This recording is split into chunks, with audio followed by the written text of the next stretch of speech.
بسم اللہ الرحمن الرحیم۔ عن ابی الجعد الزمری رضی اللہ تعالیٰ عنہ قال قال رسول اللہ صلی اللہ علیہ وسلم من ترک ثلاث جمع تہاونا بها طبع اللہ علی قلبی۔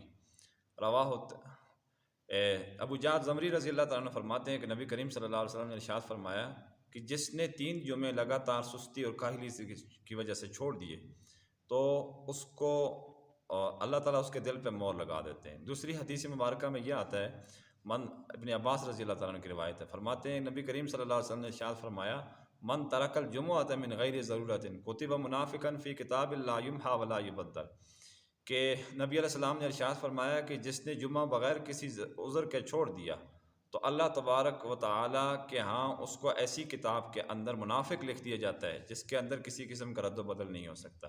تو یہ بڑی وعید کی بات ہے، ہمارے سے جمعہ نہیں چھوٹنا چاہیے، ان منکرات کی وجہ سے ہم اللہ کی نظر سے گر جاتے ہیں، خدا نخواستہ۔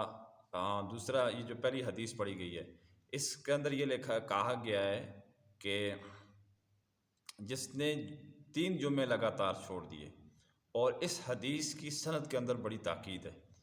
ترمذی، ابو داود، نسائی، ابن ماجہ، دارمی اور اسی طرح امام مالک رحمۃ اللہ نے اپنے موطا کے اندر صفوان ابن سلیم رضی اللہ تعالیٰ عنہ سے روایت کر کے اس حدیث کو درج کیا ہے۔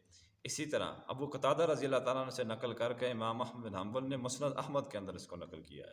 اور جو دوسری حدیث پڑھی ہے اس کے اندر یہ فرمایا کہ جس کسی نے جمعہ بغیر کسی عذر کے چھوڑ دیا، شرعی عذر کے، تو اس کو اللہ تعالیٰ کے ہاں کتاب کے اندر، ایسی کتاب کے اندر جس میں کسی قسم کا رد و بدل نہیں ہو سکتا، اس کے اندر منافق لکھ دیا جاتا ہے۔ تو یہ بڑی تنبیہ کی بات ہے، ہمارے لیے بیدار رہنے کی ضرورت ہے۔ اللہ تعالیٰ مطلب اس وعید کا یہ مطلب ہے کہ اللہ تعالیٰ اس بندے سے نیک اعمال کی توفیق سلب کر لیتے ہیں۔